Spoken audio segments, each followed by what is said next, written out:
दोबारा से अपने गांव में भी हुई होगी। ऐसे हमारे भैया बहन हैं, आप सभी को फिर से प्रणाम करती हूँ। यहाँ जितनी बहनें बैठी है सब लगभग बराबर उम्र की बैठी है, लगभग सभी युवा भाई बैठे हैं, बहनें बैठी है। वो भाइयों को आप लोगों ने सजा दी क्या? वो पीछे जाकर खड़े हैं।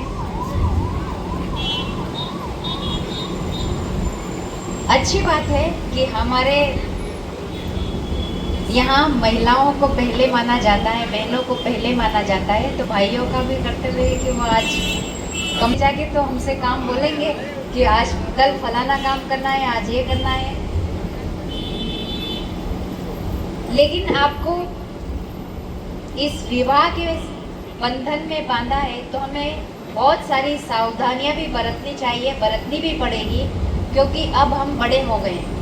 हम छोटे नहीं रहे, आप लोग छोटे नहीं हैं। आप इस लायक हो गए हो कि अब दोनों पति पत्नी को मिलकर काम करना है और जीवन में आगे बढ़ना है। तो सबसे पहले तो मैं यही कहूँगी कि हमको शराब नहीं पीना है, न बहन को न भाई को, क्योंकि जिस प्रकार से D3 हमारे ज़िले में ज़ोर शोर से जिसका प्रचार हो रहा है, गांव-गांव में पटेल से लेके सभी भाई बहन वहाँ उपस्थित हो रहे हैं और हमारे गांव वालों को बता रहे हैं कि जितने भी हमारे गांव में जो बुराइयां हैं उनसे हम दूर हटें। तो हमको देखने भी मिल रहा है जब शादियां हो रही है तो DJ एक जा रहा है, शराब कम से कम जा रही है, तो अच्छा भी लग रहा है। आप सभी जब हमारे गांव में आस पड़ोस में शादियों में जा रहे हैं तो इस माहौल को आप देख पा रहे हैं। मैं तो ये कहती हूँ कि ये सुधार हो रहा है, तो अच्छी बात है, उसके लिए मैं आपको बधाई देती हूँ। दूसरा, हमारी बहन को, जो हमारे सास ससुर है, जो आपके सास ससुर है, आप पराए घर में जा रही हैं तो उन्हें भी अपने माता पिता समझकर उनके कहे अनुसार चलें, क्योंकि हम पहले माता पिता की सुनते थे लेकिन अब हमारे माता पिता वो भी हैं, तो हमें उन्हें भी सुनना चाहिए।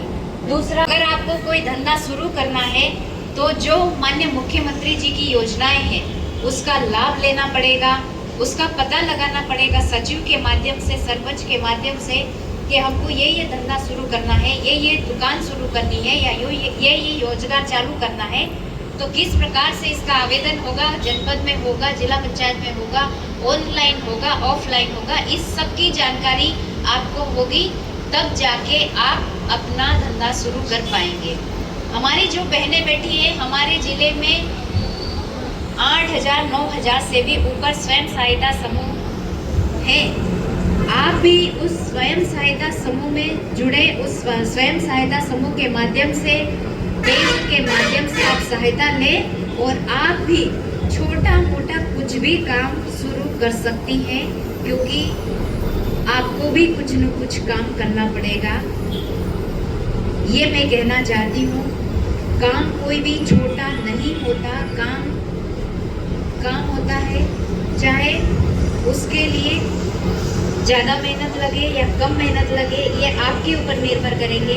जितना आप, जिस प्रकार से हम मेहंदी का कोण लेते हैं ना बाजार में जाके, आजकल मेहंदी कोई नहीं खोलते ना, लेकिन आपने कभी ये सोचा कि वो मेहंदी का कोण आता कहाँ से है?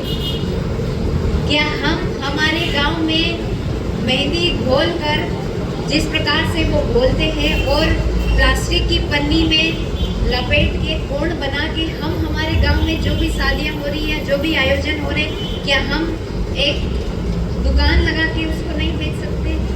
पहले उसको सीखना पड़ेगा। लेकिन मेहंदी घोल ली और वो रची नहीं, कलर नहीं आया, तो वो माल अपना बेकार हो जाएगा, दूसरी बार खरीदेगा नहीं। तो हमें हर काम में सफाई आनी चाहिए, चाहे कोई भी काम हो। हम जितनी सफाई से करेंगे तो जो भी ग्राहक होगा या जो भी हमसे काम लेता है वो बहुत अच्छे से जानेगा, पहचानेगा और दोबारा हमारे पास आएगा। एक उदाहरण के लिए मैं मजदूर का बोलती हूँ, जिसको हम खेत में काम करने के लिए बुलाते हैं। अभी गेहूँ काटने का सीजन चल रहा है, बहुत सारे के यहाँ गेहूँ निकल भी गए, थ्रेसर लग गए, कहीं कहीं थ्रेसर नहीं है, कम है, वहाँ पर अभी बाकी है, लेकिन लगभग गेहूँ निकल चुके। लेकिन जिस को हम काम करने के लिए बुलाते हैं तो वो बड़ा है और एक छोटा है, लेकिन छोटा अगर सफाई से गेहूँ काटता है, दराता अच्छा चलाता है और गेहूँ को अच्छे से पकड़ के काटता है, तो उसको सब ढूंढते हैं कि नहीं फलाना फलाना गेहूँ अच्छा काटता है, वो कहाँ है, उसको बुलाते हैं अपन। जो जैसे वैसे गेहूँ फैला देता है तो उसको गेहूँ काटने के लिए नहीं बुलाते। सही बात है? सही है। तो हमें कोई भी काम करना है तो सफाई से करना है, तो सफाई से करेंगे तो हमें